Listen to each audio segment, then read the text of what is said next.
안녕하세요. 오늘의 책은 미국 주식 투자 습관이라는 제목의 책입니다. 제가 이 책을 읽고서 밑줄 친 부분들을 보면서 리뷰를 시작하도록 하겠습니다. 오늘의 리뷰를 보시고 이 책이 나에게 도움이 되겠다 생각이 되시면 가능하면 구매를 하셔서 읽어보시는 것을 추천드리겠습니다. 목차입니다. 목차는 일시정지를 하셔서 더 자세히 보시는 것을 추천드리겠습니다. 미국 대표 기업 500개의 주식을 포함한 지수인 S&P 500 지수는 1990년 1월 329.08 대비 2021년 11월 현재 4704.54로 30년간 무려 14배 이상 상승했다. 최근 5년만 보더라도 2배 이상 상승한 수치다. 지난 30년간의 S&P 500 지수의 흐름을 보면 하락하는 구간도 있지만 하락장보다 상승장이 상대적으로 길고 전체적으로 우상향한다는 것을 확인할 수 있다. 이처럼 지수가 장기적으로 상승했고 앞으로도 이 추세를 이어갈 확률이 높은 것은 미국 대표 기업들이 강력한 경쟁력을 바탕으로 사실상 시장을 독점하며 전 세계 1위 자리를 지키고 있기 때문이다. 따라서 미국 주식에 투자한다면 시간이 흐를수록 꾸준히 상승하며 안정적인 수익을 올릴 수 있다는 심리적 안정감이 생겼다. 미국 기업은 배당과 자사주 매입 등 주주 친화적 정책이 주가 상승으로 연결되는 선순환 구조를 갖추겠다. 배당은 기업이 주주들에게 소유 지분에 따라 이익을 분배하는 것이다. 미국 기업들은 배당을 오랜 기간 지속적으로 지급하며 꾸준히 늘려나가는 것을 중요시한다. 50년 이상 배당을 늘려온 기업은 배당왕, 25년 이상 배당을 늘려온 기업은 배당 귀족으로 불리며 수십 년 동안 변함없이 주주들에게 배당을 지급해왔다는 측면에서 좋은 투자처로 평가받는다. 주주의 입장에선 매 분기 마치 이자처럼 안정적으로 배분받는 배당금을 마다할 이유가 없다. 자사주 매입은 기업들이 보유한 현금으로 자기 회사 주식을 사들이는 것이다. 자사주를 매입하면 그만큼 시중에 유통되는 주식 수가 줄어들어 주가 상승의 요인이 된다. 미국 기업들이 2021년 발표한 자사주 매입 규모는 1조 달러를 넘어섰다. 자사주 매입 계획 자체가 워낙 대규모인 만큼 주가 부양 효과뿐만 아니라 시장의 하락이 있더라도 낙폭을 제한하는 안전판 역할을 할 수 있다. 미국 주식에 투자하면 달러라는 안전자산을 소유할 수 있는 장점이 있다. 2008년 리먼 브라더스의 파산 사태 여파로 2009년 2월 원달러 환율은 1540원마저 넘는 급등세를 지속했다. 위기의 순간 이머진 국가의 화폐 가치는 여지없이 무너지는데 2020년 초에도 1150원대였던 환율이 2020년 3월 코로나19 확산으로 1280원까지 급등했다. 이처럼 환율이 상승하는 시기에 미국 주식이라는 달러 자산을 소유만 하고 있어도 환율 상승에 따라 자산이 늘어나는 경험을 할 수 있다. 더불어 떨어지는 자국의 화폐 가치를 해지해 위험을 분산할 수 있다. 이처럼 미국 주식시장은 장기적으로 우상향하며 미국 기업들은 주주들에게 이익을 환원하고 주가를 부양하기 위해 노력하고 있다. 또한 미국 달러는 자국의 화폐 가치가 떨어지는 위기의 순간 자산을 보호하는 역할을 한다. 그러니 미국 주식 투자는 망설일 것이 아니라 내일이라도 당장 시작해도 좋을 투자처임이 분명했다. 국내 주식은 대주주가 아닌 이상 매매 차익에 대해 부과되는 세금이 없지만 미국 주식은 1년 동안의 매매 차익 중 기본 공제액인 250만 원을 제외한 금액의 22%를 양도소득세로 납부해야 한다. 양도소득세 신고 및 납부는 다음 연도 5월 중 해야 하며 대부분의 증권사에서 세무법인을 통한 양도소득세 신고 대행 서비스를 제공하고 있다. 양도세는 손실과 수익을 모두 합산한 금액을 기준으로 정해지기 때문에 250만 원 이상의 매매 차익이 발생했다면 보유 종목 중 수익이 마이너스인 주식을 매도해 손실을 확정 지은 후 해당 종목을 재매수하는 방법으로 양도세를 줄일 수 있다. 증권사 선택 시 해외 주식 거래 수수료가 몇 %이며 환전 우대를 얼마나 적용해 주는지 혜택을 확인해 조금이라도 낮은 수수료로 매매가 가능한 증권사를 선택하는 것이 좋다.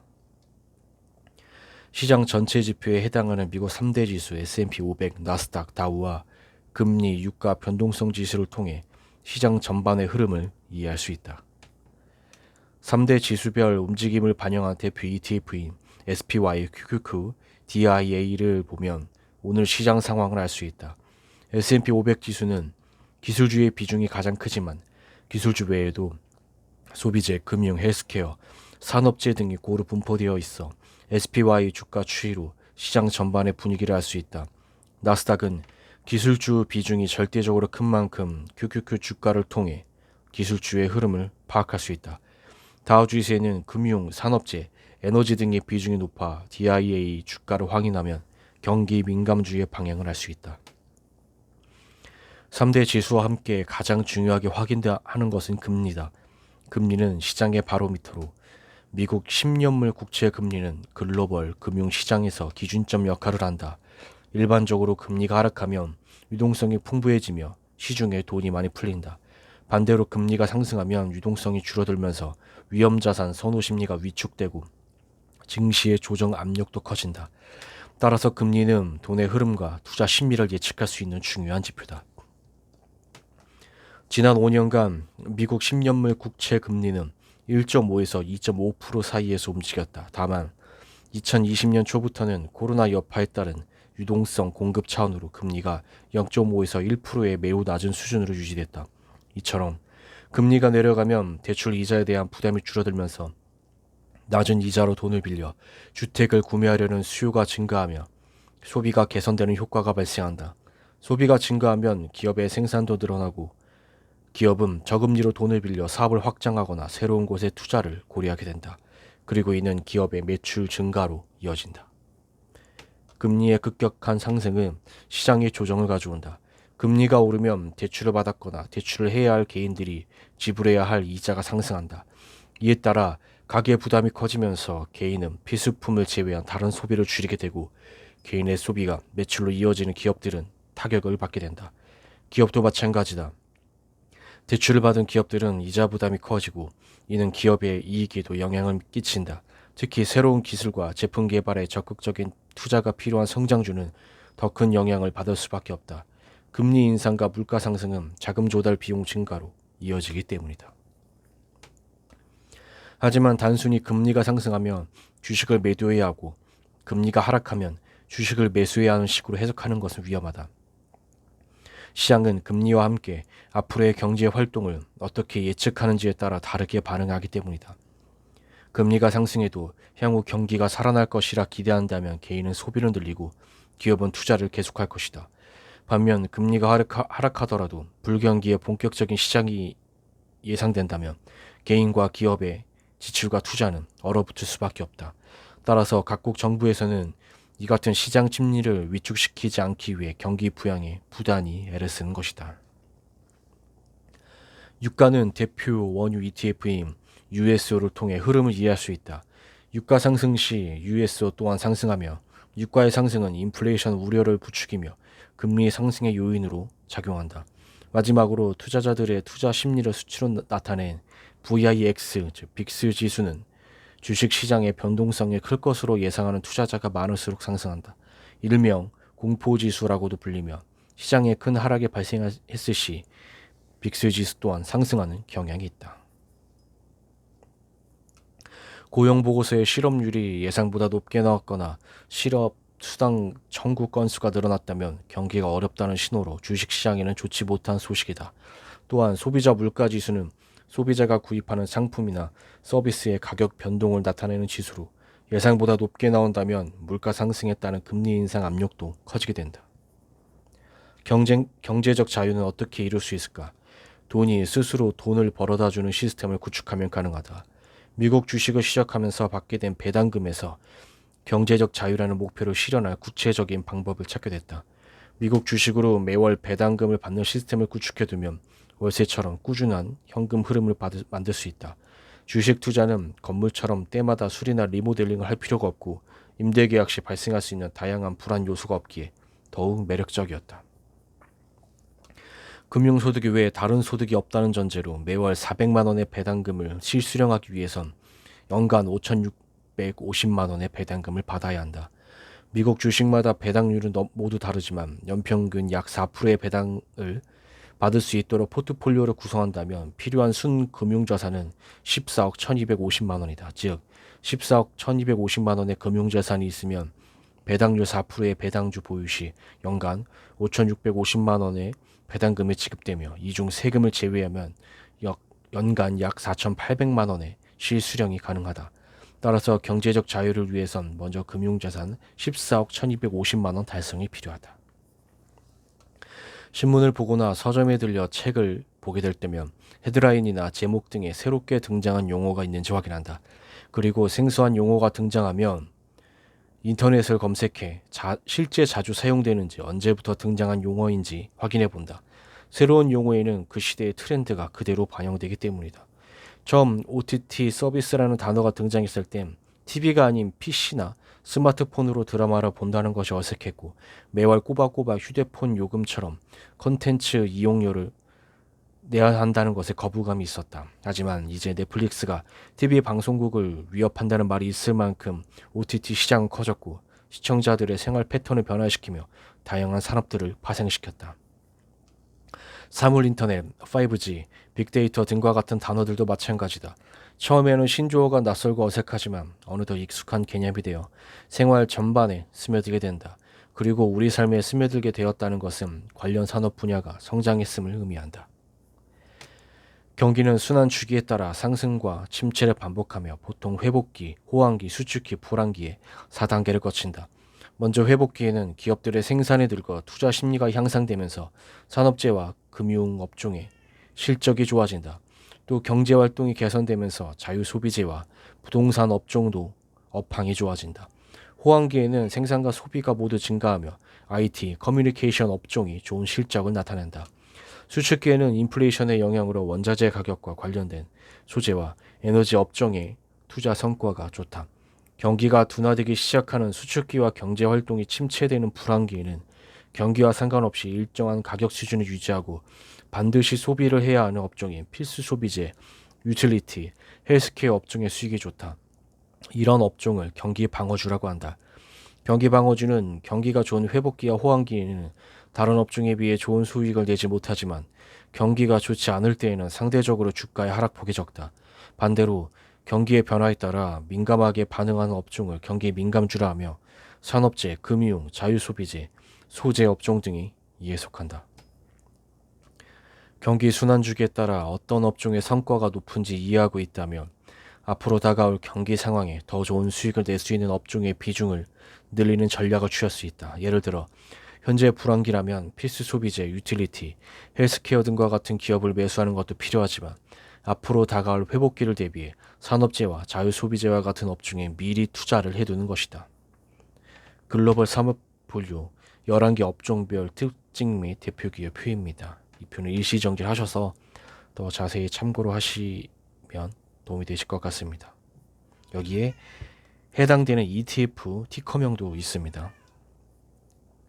버크셔 해서웨이 CEO이자 현존하는 대표 투자그룹인 워런 버핏은 경제적 해자를 투자의 핵심 전략으로 삼고 있다. 해자는 적의 침입을 막기 위해 성 주변을 둘러파서 만든 연못으로 경제적 해자란 성을 지키는 해자처럼 다른 기업이 넘볼 수 없기에 기업의 가치를 보존해주는 독점적 경쟁력을 뜻한다. 그만큼 독점성 여부를 확인하는 것이 투자에 있어서 중요하다는 의미다. 독점성을 갖추고 있다는 것은 대체제가 없기에 반드시 해당 기업의 제품을 구매할 수밖에 없다는 뜻이다. 따라서 꾸준한 매출을 보장받으며 안정적인 현금 흐름을 만들 수 있다. 또한 독점은 경쟁이 치열하지 않다는 의미로도 해석된다. 이로 인해 설비 투자, 사업 확장 등과 같은 경쟁 우위를 차지하기 위한 적극적인 자본 유출이 덜할 수 있다. 물론 사업 초기에는 엄청난 자본을 투입해 치열한 경쟁을 하겠지만 더 이상 다른 기업의 침입이 어려운 규모의 경제를 이룬 후부터는 자본 투입은 줄어들고 그만큼 수익성은 좋아지게 된다. 무엇보다 독점 기업은 가격 결정권을 쥐고 있다. 앞서 사례로 제시한 어도비처럼 기업이 가격을 높여도 소비자는 어쩔 수 없이 인상된 가격으로 구매를 해야 된다. 그리고 가격 인상은 곧 기업의 이윤 증가로 이어진다. 향후 급성장할 것으로 예상되는 빅데이터 기반 인공지능 관련 산업은 GPU 수요 증가와 맞닿아 있다. 실제로 자율주행, 데이터 센터, AI 등 대량의 데이터를 빠르게 처리해야 하는 분야에서 GPU 수요가 증가하고 게임 사양, 고도화, 가상현실, 진강현실 영역에서도 GPU 성능은 더욱 중요해지고 있다. GPU 분야 최강자는 엔비디아로 80%에 가까운 시장 점유율을 차지하고 있다. 이러한 시장 독점력과 성장 가능성을 반증하듯 엔비디아 주가는 지난 2년간 4배가량 상승했다. 특히 반도체 파운드리 기업의 경쟁력을 결정짓는 미세 공정에서 EUV, 극자외선 노광 장비는 7나노 이하 초미세 공정에 필수적인데, 이를 독점 생산하고 있는 네덜란드 기업인 ASML은 슈퍼을이라 불리며 기업 가치가 크게 상승하고 있다. ASML은 대당 1,500억 원에서 2,000억에 달하는 초고가 EUV 장비를 연간 40대가량 생산하고 있어 삼성전자와 TSMC 등 파운드리 업체에선 이 장비를 한 대라도 더 들여오기 위해 쟁탈전을 벌이고 있다. 미국 바이든 정부도 중국을 경제하기 위해 네덜란드 당국에 ASML의 EUV 장비에 대한 중국 수출 허가 보류를 요청하고 있어 ASML의 막강한 독점력을 입증받고 있다. 독점 기업은 풍부한 현금 흐름을 바탕으로 신규 동력이 될 기업들을 인수합병해 지속적으로 포트폴리오를 확장한다. 코카콜라는 당이 높은 식품에 대한 비선호 현상이 늘어나자 다이어트 콜라와 같은 새로운 제품을 출시하며 비탄산 음료의 비중을 높이기 위한 인수합병을 적극적으로 실시했다. 1960년 미닛메이드를 인수하며 비탄산 음료 시장으로 진출했고, 생수와 탄산수뿐만 아니라 2015년에는 에너지 음료인 몬스터 베버리지의 지분을 매입했다. 2018년에는 코스타리카 커피를 인수했으며, 이 같은 지속적인 M&A를 통해 코카콜라는 종합 음료 기업으로 변화했다. 이처럼 인수합병은 기업의 신규 성장 동력을 확보하기 위해 가장 보편적으로 사용하는 방법으로 주로 자금력을 앞세워 두둑한 현금을 보유한 독점 기업들이 활용하는 방식이다. 주제별 대표 ETF입니다. 활용하시길 바라겠습니다. 퀄컴의 독점성은 높은 시장 점유율에서 확인 가능했다. 뛰어난 기술력을 바탕으로 통신 반도체 분야 약 40%의 시장 점유율을 차지하며 오랜 기간 1위 자리를 유지하고 있었다. 특히 5G 스마트폰 통신 칩 중 가장 성능이 뛰어나 경쟁사들과 격차를 크게 벌리고 있었다. 이에 따라 5G 스마트폰 보급 초기 퀄컴의 시장 지배력은 더욱 강화될 것으로 예상했다. 또한 무선 통신 관련 필수적인 특허를 다수 보유하고 있어 대형 스마트폰 제조업체 대부분 퀄컴과 계약을 체결하고 있었다. 레버리지 ETF를 직접 투자해보니 개별 주식 매매와는 다른 접근이 필요하다는 결론을 내렸다. 첫째, 레버리지 ETF는 반드시 우상향할 것이란 확실한 믿음이 있는 종목에 투자해야 한다. 반드시 우상향한다는 것은 미래의 확장성이 예상되는 산업이자 기초 자산 자체의 대표성이 높고 유동성이 풍부한 종목들로 구성된 ETF를 선택해야 함을 의미한다. 개별 주식 매수라면 자식만의 철학으로 남들이 모르는 시장을 선점해 골목을 기다린다고 할 수 있지만, 레버리지 ETF 매매 시 자신만의 유니크한 기초 자산을 찾아 투자한다면 춥고 외로운 터널급 막다른 골목에 접어들 수 있다. 둘째, 레버리지 ETF 투자를 결정했다면 매도에 대한 자신만의 원칙이 있어야 한다. 정고점 대비 마이너스 30%시 매수 시작, 플러스 30% 수익 시 매도 혹은 RSI 40 미만부터 매수 시작, RSI 70 이상부터 분할 매도 등과 같은 나만의 기준을 만들어 기계적으로 차분하게 대응해야 한다. 셋째, 레버리지 ETF 보유 중 마이너스 10% 이상 조정이 언제든 올 수 있다는 생각으로 항상 추가 대응할 수 있는 일정 비중 이상의 현금을 보유해야 한다. 오늘보다 내일 더 큰 조정이 나올 수 있다는 생각으로 한 번에 주식을 매수하지 않고 현금을 보유하며 분할 매수에 나가야 한다. 급락이 올 때 현금이 있으면 추가 매수로 평단가를 낮추며 심리적 안정감을 갖고 대처할 수 있기 때문이다. 네, 제가 준비한 리뷰 여기까지입니다. 이 책이 나에게 도움이 되겠다 생각이 되시면 가능하면 구매를 하셔서 읽어보시는 것을 추천드리겠습니다. 오늘의 리뷰를 마치겠습니다. 감사합니다.